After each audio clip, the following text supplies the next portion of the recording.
Hello, everyone. Welcome to the Price and Value Journey, the podcast where we as professional services providers explore the value we deliver to clients, how to price that value, and position our work all through the lens of what I call the generosity mindset. I'm your host, John Ray, and thank you for joining me. I am delighted today to welcome Jessica Lackey. And Jessica is the founder and CEO of her own consulting business, Jessica Lackey Consulting. And Jessica's going to talk to us today about a number of issues that we are thinking about if we are in this world of solo small firm professional services, content, newsletters, and community, and the importance of building a community. And Jessica, I am delighted to welcome you to the Price and Value Journey. Thank you for coming on. Thank you for having me. So let's talk about your backstory. Tell us a little bit about your journey and what led to your forming your own firm. Yeah. I spent 15 years in big business. So I came out of grad school, worked at McKinsey & Company Consulting, got my MBA at Harvard, worked 7 years at Nike, so Fortune 500 leadership. Burned out really bad while I was there. And then I decided to become first a health coach, then a life coach. And then I realized how poor the business building education was for health coaches, life coaches, and the like. And so I leapt out to start my own firm, helping small businesses grow by blending what I call the principles of business that I learned in big business with the strategies and the mindset that make small businesses work well. That's terrific. Now, but just to be clear, the principles that you talk about, while you may work with a lot of life and health coaches, these principles apply to a lot of different disciplines, right? Oh, yeah. I work as well. I started as a life coach and a health coach. I really work with professional services providers, those who have authority, who have expertise, who have a deep craftsman trade for what they do. A lot of times you find that general life coaches, I'm like, that's not actually really easy to market. I'll help you with your problem. We tend to get more value by being really deep experts at what we do. And that's who I like to serve. Yeah, that makes a lot of sense. Now, let's talk about the content continuum, maybe is the way to put it, right? You get into business, and there are so many different ways to market your expertise. And I think we are all subject to the shiny object syndrome, and then that person that's pushing a particular way of marketing that expertise. So talk about that marketing continuum and where you've settled on it. From a content perspective, I think there's long form content and short form content.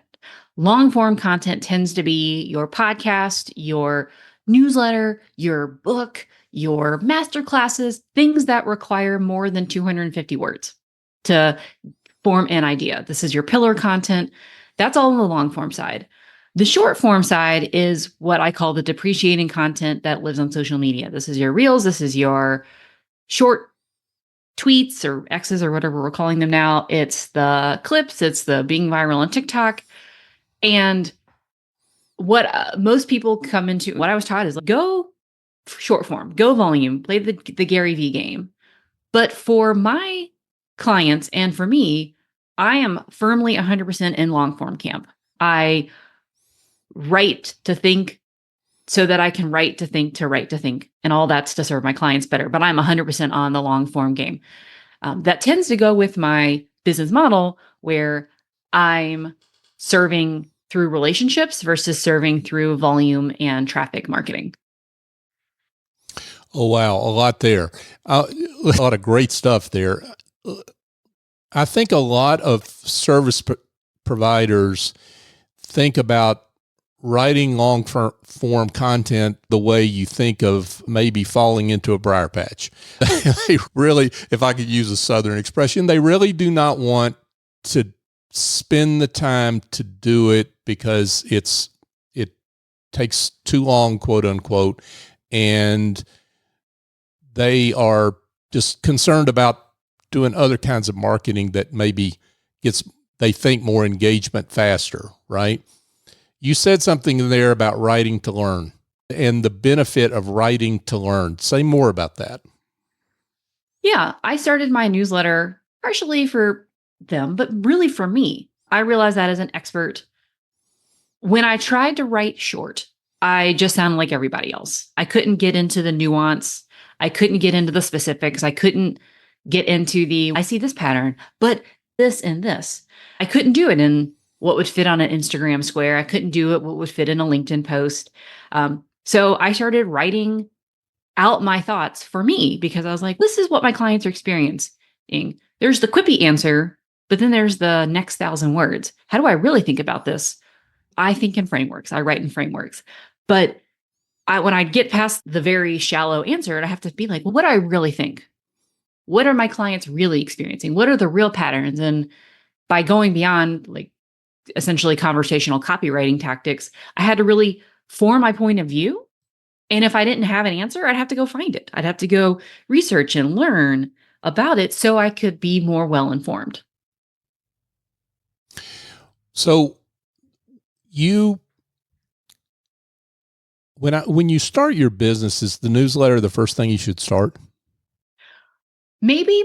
I really think the first thing you should start is serving clients in whatever way you can. And so a lot of times business owners who are new put up barriers to talking to real human beings by posting on social media and by having a newsletter and by publishing writing where they don't get a response back. So when it comes to marketing, I'm like, step 1, talk to every single person. Step 2, talk to every single person. Step 3, talk to every single person. And really start serving people versus writing content. But as you start to serve people, either writing or podcasting, I'm good with either. Anything that requires you to think more deeply about what did my client experience? What did I do? What might I have to do differently? It's a really great reflection practice that you can turn into a newsletter. It is important, I think, for all service providers. If your audience reads email, because not all of them do, have an email list. If they don't read email, because that's not who you serve, for yourself or talk to others for yourself. Yeah. And this is a really crucial point, I think, for you, is that you distinguish between an email newsletter strategy and an authority building strategy when it comes to that newsletter. So I think a lot of people might think that's the same thing, and it's not in your mind. Say more. In my mind, my newsletter is a product in and of itself. People may never, ever hire me, but they will get value from reading my newsletter as it stands. It's almost like a Substack versus a email marketing. Some email marketing is truly for email marketing. You're going to be put in a funnel. You're going to be sold to 90% of the time. It's about letting you know what events and activities are there and ways they can hire you, which is not a bad thing. I'm like, we should all sell a little bit more. But mine is really, again, yes, there's events. I have a thing where you can hire me, but really it's not a thing that promotes my business. It's a product in and of itself that demonstrates authority, which, by the way, builds my business. And yeah, and thank you for saying that. I will confirm this, folks. I'm a subscriber to Jessica's newsletter, and it is not quote unquote salesy. That's not the point at all. It's really, it leads with value. You lead with value in that newsletter, dispensing a lot of value. Thank you. I'm glad that you're a reader. People tell me that my newsletter is one of the only ones they read on vacation. They look forward to it being in their inbox. I send it at the exact same time on the exact same day, so it becomes part of people's routines. And there are people who will never buy from me on my email list, but that's not, yes, it's the purpose, but that's not actually the purpose. The purpose is I want to engage in a real dialogue and a real conversation with people in my world. I want to think more deeply about the work I'm doing, and why shouldn't people benefit from that at a very low cost of free? Yeah, there you go. You are a proponent of story-driven newsletter writing.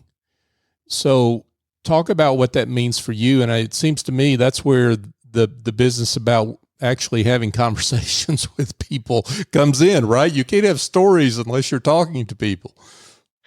Yeah, one of my mentors, his name is Jay Akunzo.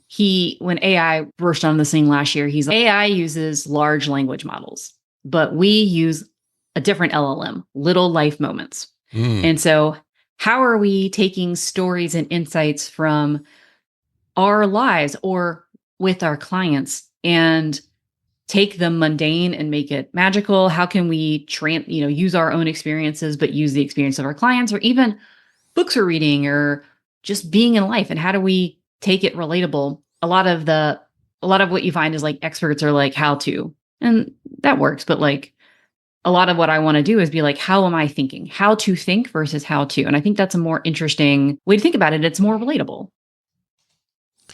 And when you are writing that newsletter and you are writing about that story and you're writing to learn, so all those things in sequence there, do you end up coming up with different conclusions about that story that you started writing about than you thought you would when you sat down?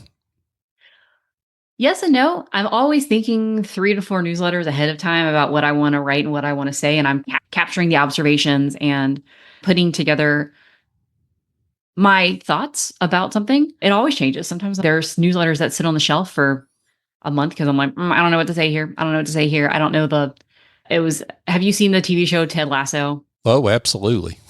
So there was something in season 3 where he said there's 4 principles to this new thing they're playing. 1, 2, 3, and I don't know what the 4th one is yet. And then it came in the last episode. And I'm like, that's how I think about it. Sometimes I'm like, I don't have the framework down. I don't have my approach down. There's something I'm missing in what's happening in the world. And then inevitably something comes across my path and I'm like, that's it. That was what I was missing. And so I'm always got 4 to 5 different topics that I'm wrestling with and thinking about and marinating on. And then when the final piece of the framework usually comes, then I'm like, all right, it's time to write it. Yeah, and I guess the point is that when you're writing to learn, you come up with insights that you didn't expect to have, right? And so you're able and that informs your practice with clients on a day-to-day basis, and it just makes you a much better service provider. This is not just about marketing, although it is about marketing. It's about becoming better at your craft and how you work with clients, right? Exactly. Earlier this summer, I say I'm a business coach and consultant, but really I started believing that been in business for 3 years full time now. I started really looking at who of my clients succeeded and who didn't succeed as much. And I started looking at like the patterns and the habits. And I said, the clients that are successful, they started thinking about their business and systems. So I started being like, what different kinds of systems did we put in place all the time we were working together? And I wrote a 6 email series on the topic, which by the way, had links to almost every article, had links to something I'd wrote previously, because I knew I wanted to talk about the topic, but I didn't know where it fit. That email series has fueled a assessment that also restructures how I deliver for my clients. And we now do a quarterly systems assessment.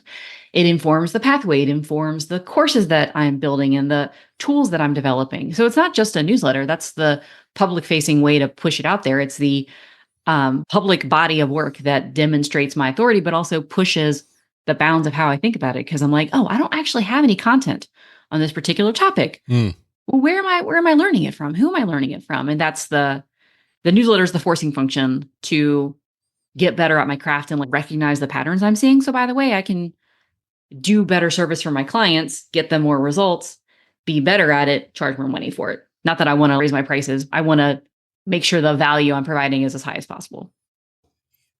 2 kind of, I guess, one tactical question, one strategy question. I'm sure a lot of folks are wondering, okay, Jessica, I'm convinced I need to do this. How often do you put your newsletter out? So let's answer that tactical question. And then let's get to the big one, which is, why is somebody going to hire me if I'm giving all my stuff away? Yep. So I send my newsletter out every Sunday at 10. So I usually spend about an hour and a half writing it, editing it, and putting all the rest of the links on the email because I do some free classes. I have some community links and things like that. But of course, I'm like pre-writing it. I would call them masticating the ideas, chewing on them for a week or two prior so that I'm never sitting down from a cold page. I'm sitting down from a list of bullet points. So that's why it goes faster. And I give it all away for free because I think that's not the job my clients are hiring me for.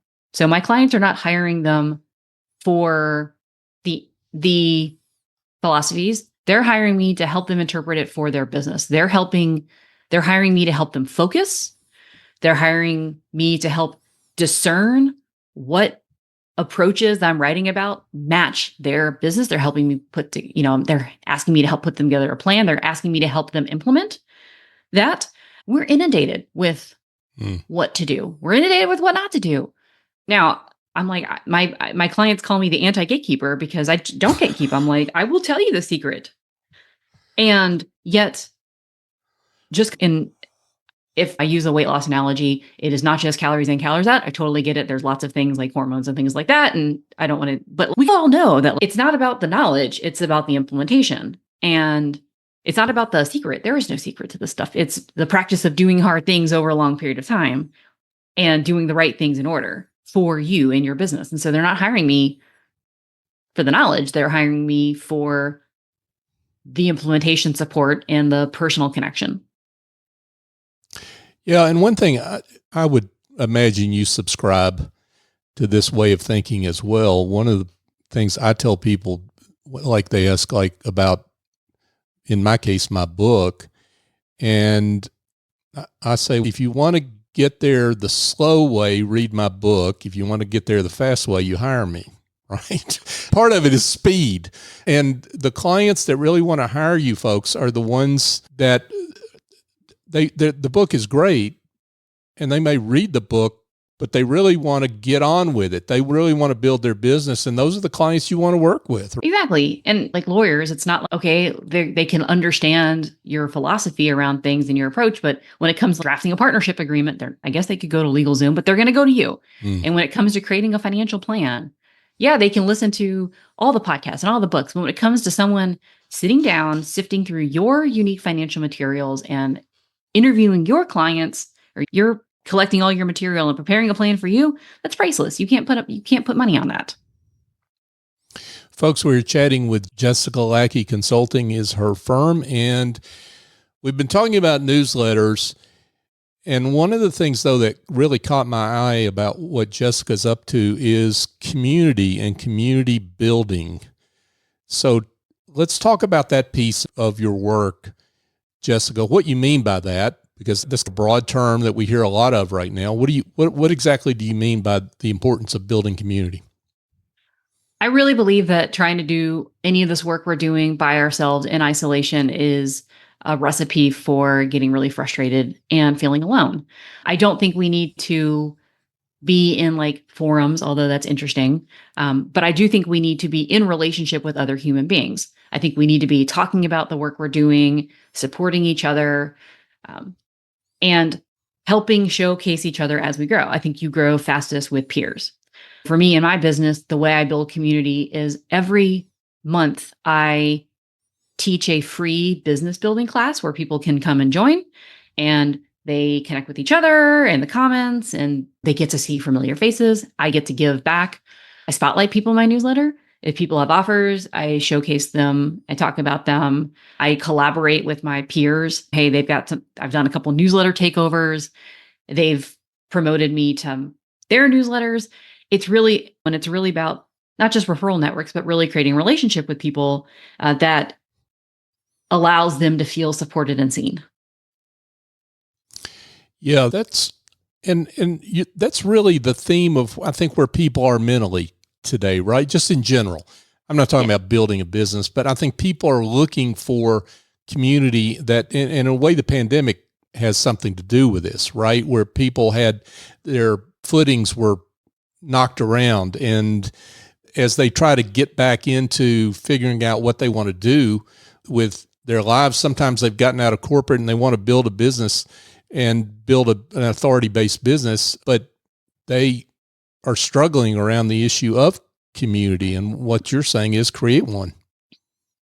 Yeah. And it doesn't have to be create a Facebook group or something like that. People, I think, are tired of joining things like that only to just be sold to. I think they really want to make connections with other human beings and talk with other business owners who are facing the same struggles. Another part of the job to be done for my clients is they don't want to talk to their partners about their business because they're like, my partner is not my business coach. I need someone to talk to.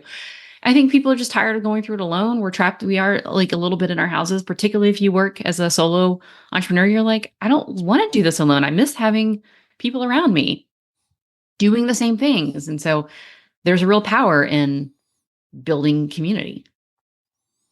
And it's not just online, it can be in person, right? Depending on your practice and like where your network, right? Yeah.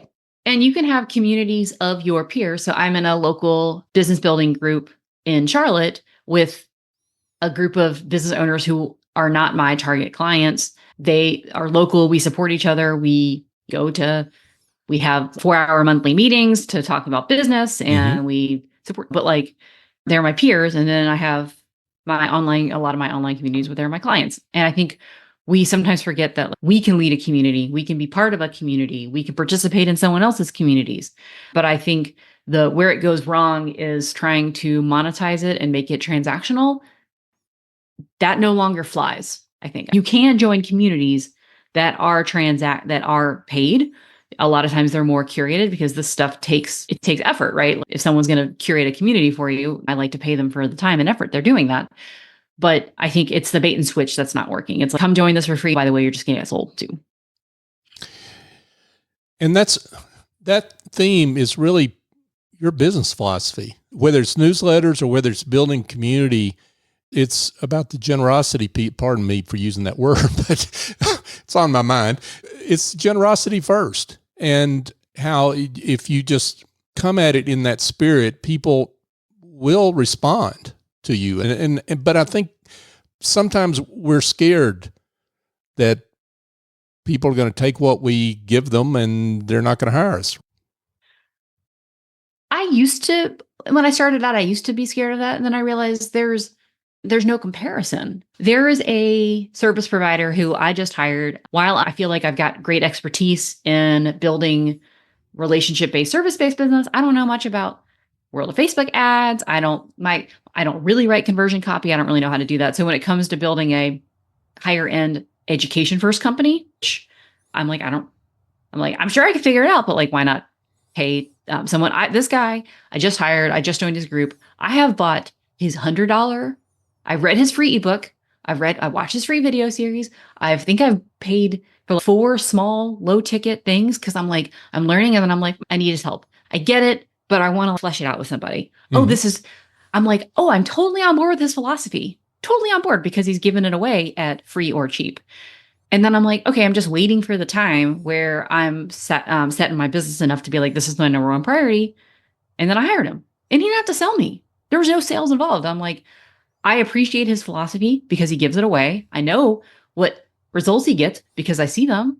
And I don't need any more done DIY stuff. I'm beyond DIY stage. I want his eyes on my business. The only way I can do that is to pay him. So I did. There you go. And I think it seems to me you're living out this philosophy that if you decide you're insecure, if you will, about where that next sale is going to come from, then you resort to the tactics you're talking about, making it about your lead page. Everything reads like a lead page, right? As opposed to just doing what you do, which is give people knowledge and make them want to hire you just because of that value that you're giving them. Exactly. Now, this all is predicated on being good at your job, which that sounds like crazy, but if people don't refer you because they don't get a good experience, you won't get the momentum. You have to get people a result. And I think that part of the time, like the things that they needed the manipulative marketing strategies for, I'm like, oh, I got it. I'm like, well, I'm never going to tell anyone to do this. This is bad. Like it was bad. So there's no word of mouth flywheel. There's no, oh, this was amazing. And so therefore I'm going to tell one of my friends about it. I'm going to refer you. You have to be referral worthy in order for the strategy to work. If it's definitely an under deliver strategy, then you're going to need the hacky marketing strategies. If you have if you have a questionable client experience, like they come in and they don't feel seen and they don't feel heard and they don't feel safe during the process, people aren't going to want to work with you. And then you're going to have to try on the front end to make up for the fact that you're not getting the back end of referrals, champions, raving fans. The strategy does revolve around you cultivating an expertise, you cultivating a craft, you being good at your job. And that's the foundation, I think, of strategy being working. Because even when you give things away for free or low cost, they're still paying with their attention and their time and their energy. And if it's not worth it for them, even at that quote unquote low price, it's not going to generate an organic flywheel for you. Thank you for pointing that out. It's not just about the price. It's about the effort that you make people go through to get to the knowledge and whether at the end of the day that's worth it. That's gold. Thank you so much for making that point. One of the things that you talked about in a recent newsletter that really stood out for me, you said and I think you were saying this as it relates to newsletters, but I think it applies to everything, it seems to me. You say we aren't in an era of followers anymore. We're in the for you era. Explain what you mean by that. So I didn't come up with a statement. The CEO of Patreon did this at the South by Southwest presentation. It used to be that if people followed you on social media or they followed your email, they'd see your stuff. Now, email, people still see your stuff. But now when you log on to social media, how much do you see of like people you actually follow and care about? Or how much are you just served what the algorithm thinks you're going to want to see? So in that case, if logging on these social media platforms is only serving you the things that are going to keep you on platform, it means that you have to, both you and the people you want to see your stuff have to go out of the way to connect. And so we're seeing that's the rise of Patreon. You're seeing the micro communities. You're seeing how do we connect, the private podcast and things like that. But it has to be a joint. People have to seek you out as well as you have to seek them out in a way that doesn't rely on, if Seth Godin says that if we're just trying to serve the algorithm, everything eventually devolves to porn. That's just, you can delete that if you want from a podcast editing perspective. Yeah. But it all just goes to this schlocky algorithm grabbing slog. And so we have to create content that people seek out and voices that people seek out, as well as come up with less algorithm-driven ways to be in connection with new people. Seth Godin's a great name to bring up here because he talks about, are you writing for the algorithm or are you writing for people? Basically, that's his message. Are you going to write for the algorithm or are you going to write for the people? And the people that you've worked with and the people you're writing to, right? Yep. And if you have no point of view, if you're just sharing general how-to articles and it's flatless, it's soulless, it's just, if it could be written by AI, people don't want to read it because they can just go to AI and get it themselves. So that's why infusing things with the personality, with a voice, being relatively accessible, having a spiky point of view is the way to get that flywheel going. We can't rely on the algorithms to do it for us because the algorithms are drowning in stuff that's designed to capture your attention versus things that are designed to like further your business. So Jessica, this has been fantastic. And I can't imagine there aren't some folks that don't want to be in touch, but I want to bring up a couple of points about getting in touch with you. One is talk about your community group. So for those that are interested in that piece of what you're doing and want to learn a little bit more about you that way. Yeah. So again, every month I teach a free class. So come join. Also there, if you'd like to get access to all the recordings and some other community events and Q&As, again, not a forum per se, but just to meet more people, that's at $30 a month, called the Deeper Business Membership. Love for people to join there. Again, the goal is to make it really so you can join a number of these things. But again, what you pay for, you put attention on. So that's my kind of community strategy. And again, my newsletter comes out on Sundays, and you can subscribe to that on my website as well. And you give people a little taste of some of the things that you're teaching, topics you're covering in your newsletter, and then some of the topics you're teaching in your class. Yeah. So last month's was pricing philosophy. So it wasn't what to price, it's how to think about how to charge and what to charge, and how does your business model dictate what you charge. I think 2 months ago it was build, run, and deliver your business. Everyone talks about on the business and in the business, and I find that to be like a wildly confusing concept. So I talk about build it, run it, deliver the work. So that's how do we think about that? I talk about time and task management, business models, the systems of marketing and sales, of which we talk not about social media at all. So really some more philosophical conversations about business foundations and structures. And then in my newsletter, the upcoming, again, we did our 6 core systems. So the authority system, the profit system. So it was a series over the next, I don't know when your audience will hear this, but over the next 4 weeks, I'm going to be talking about the foundational habits. Again, this is not like mindset, that's important, but the foundational things that my best clients do well, they do 4 things well. And we'll talk about that in the newsletter sequence. P.S. One of them is have some kind of long form creative practice. Again, it doesn't have to be a newsletter if you don't want to write.